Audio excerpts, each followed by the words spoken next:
السلام عليكم ورحمة الله وبركاته. لو أول مرة بتشوفي قناتي أنا مروة شومان، عجبك الفيديو أتمنى الدعم بالاشتراك في القناة وتفعيل الجرس عشان يوصلك كل جديد من الفيديوهات القادمة بأمر الله. النهاردة هنعمل وصفة كنافة مميزة جدا وممكن تقعد معاكي. أنا محمصة الكنافة دي بقالها 25 يوم ولسه مفنشاها النهاردة. سبحان الله، قعدت مدة طويلة لكن زي ما هي كأنها معمولة طازة. دي حلوة، حاجة مهمة جدا عشان البنات اللي بتعمل اوردرات ممكن تعمل كمية كبيرة وتبدأ تجرنش حبة بحبة على قد ما بيطلب منها. هعملها لكم بحشوتين مميزتين اتمنى يعجبوكم. بس قبل ما نبتدي كده على الفيديو عاوزه انبهكم من حاجه مهمه جدا، ان انا دايما بسيب لكم المقادير في لينك في صندوق الوصف. اتمنى منكم كده ان الوصفه تعجبكم، واتمنى منكم الدعم، واتمنى منكم ان انتوا دايما تبقوا في ظهري وتدعموني والشير عشان تعم الفايده. يلا كده نسمي الله ونبتدي على الفيديو ونشوف عملنا وصفتنا النهارده ازاي. بسم الله الرحمن الرحيم. بسم الله الرحمن الرحيم. كل اللي هحتاجه النهارده في وصفتنا هجيب من ده. لو مش متوفر عند مستلزمات الحلواني، انا ما لقيتوش بصراحه، انا رحت لبتاع الستاير، هو المتر ب10 جنيه، خليته قطع لي متر 10 وحدات، يعني الواحده وقفت عليا بجنيه، مش مكلفه خالص. وعلى فكره بيتعمل منها وصفات كتير غير وصفه الكنافه دي اصابع الكنافه دي بقى ممكن تبداي فيها تحشيها نوتيلا، تحشيها اوريو، تحشيها زي ما تحشيها طبعا كريمه اوريو، يعني كريمه وعليها اوريو. تمام. وتجيبي كنافه طرح زي دي كده. تمام ماشي. لو الكنافه مكتله بنفركها زي ما انا عودتكم قبل كده بالشكل ده، وتظبطيها وتبداي. البنات اللي بتخرج اوردرات الحاجات دي بتبقى شيك قوي في العلب، بتبقى بتدي اناقه كده وبتبقى ولها قيمه في العلبه، وكمان مش هتتعبي نفسك ان انت ممكن تعمليها من قبلها بيوم او تعملي كميه كبيره كمان كده، وتقعدي قبل ما تخرجي الاوردر تحشي بالنكهه اللي انت عاوزاها. تمام.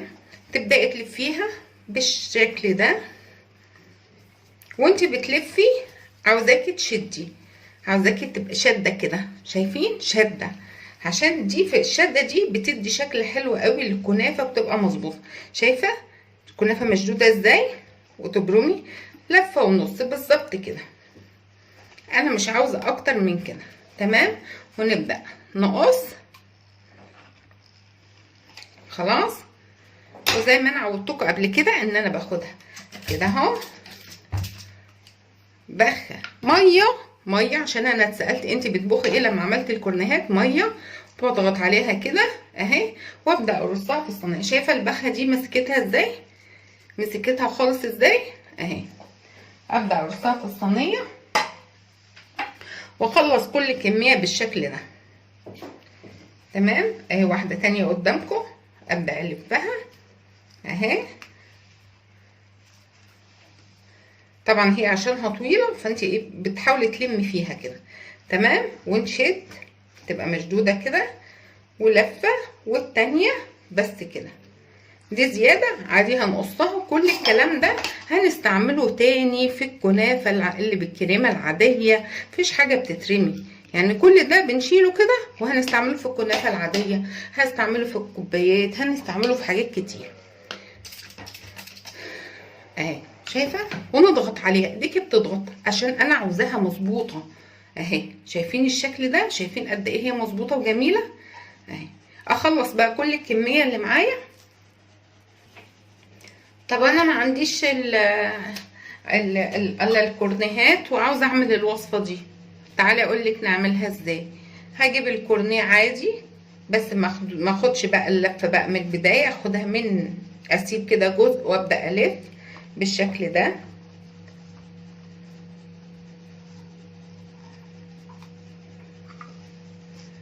بالشكل ده اهو. لف عادي زي ما بلف بالظبط، بس شايفين بتبقى مفتوحه اهي، لان دي مش مقاس دي طبعا، الحرف بيبقى صغير، هتبقى هي اوريدي لوحدها هتتفتح بالشكل ده اهي.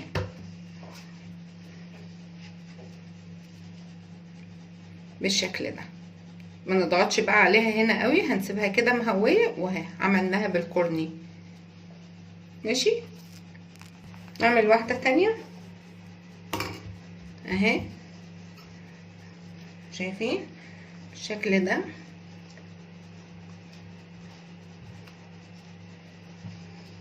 بتلفي كده اهو، وبرده تشدي مفيش مشكله اهي، تشدي عشان تبقى معروفه اهي. الزياده ده نشيله كده اهو.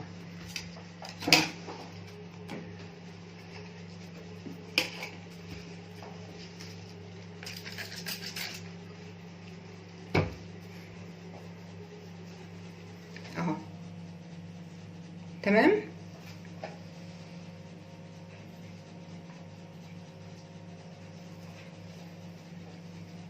عملت اهو الصينيه بتاعتي.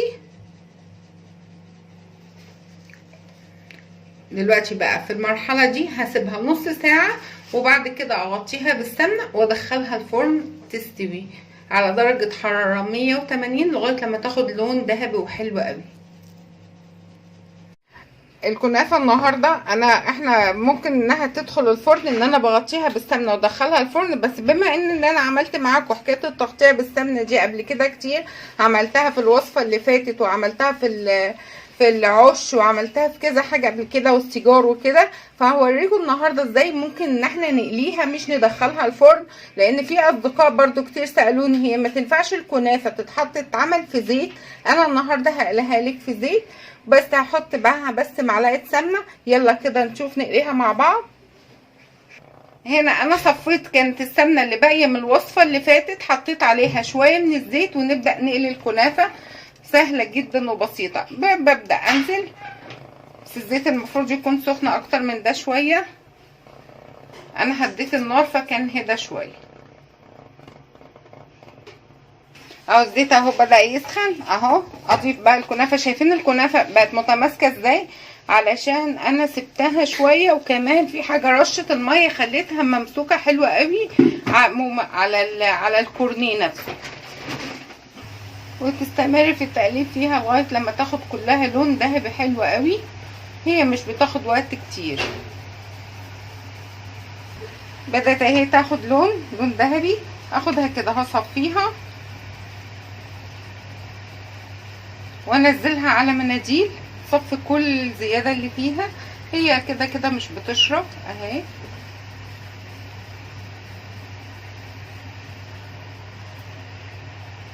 شايفين بالشكل ده؟ اكون محضره مناديل كده واعملها بالشكل ده. حمر بقى كل الكميه كده وارجع لكم تاني.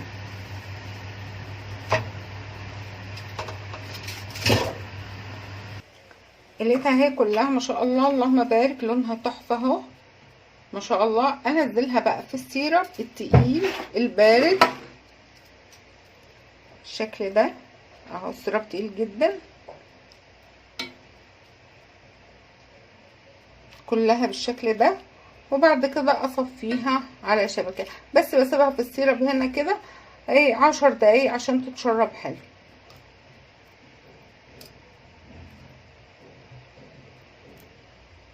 نزلها كلها، بعد كده اصفيها على شبكه مفيش اي مشكله.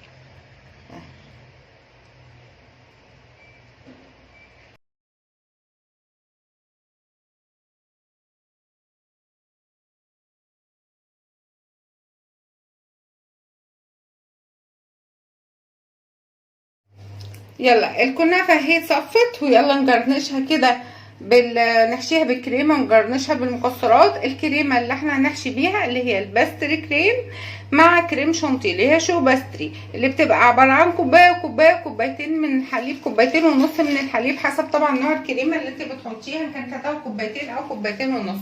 نبدا نحشيها ازاي؟ طريقه سهله وبسيطه جدا.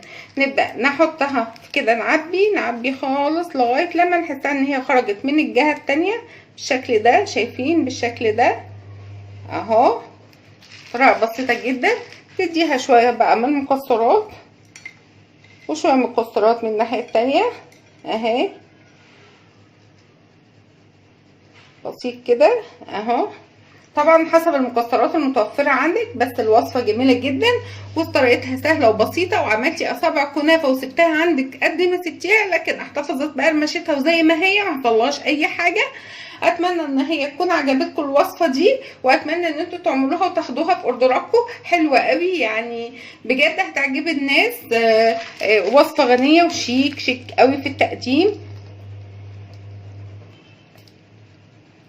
كملها كده كلها اهي بنفس الطريقه وشويه برضو كده من المكسرات. على فكره برضو ممكن تديها اي حشوات، يعني عندك حشوات فيها شوكولاته ممكن او ما فيش اي مشكله. موز ممكن نغير اهو في الحشوه ونوريكم طريقه تانية للحشوه. بس بقى انا عندي شويه من الموز كانوا في الفريزر، سبتهم يفكوا وهحشي بيها برضو نفس الحشوه. بس انا هديها كمان ايه، هديها صابع فلوتس كده من جوه، تبقى حلوه قوي وتبقى مميزه جدا. لما حد يجي ياكلها يستغرب ايه الحشوه اللذيذه دي. شايفين ما شاء الله اللهم بارك بالشكل ده اهي ما شاء الله. دي طريقه حشوه تانية. يبقى احنا عملنا اهو، عملنا بالكريمه العاديه وعملنا بالموز اهي ما شاء الله اللهم بارك. الكنافه لونها ذهبي، لونها مميز وجميله جدا، وهوريكم طريقتها اهو. ووصفات حلوه قوي بتعملوها في اي وقت، مش شرط برضو رمضان. وصفات جميله جدا وهتضيفوها لاوردراتكم، الاوردرات الشرقيه هتبقى حلوه قوي ومميزه. اتمنى ان النهارده الوصفه تكون عجبتكم الوصفه. لايك وشير وتفعيل الجرس عشان يوصلك كل جديد. نتقابل في وصفه تانية باذن الله، والسلام عليكم ورحمه الله وبركاته.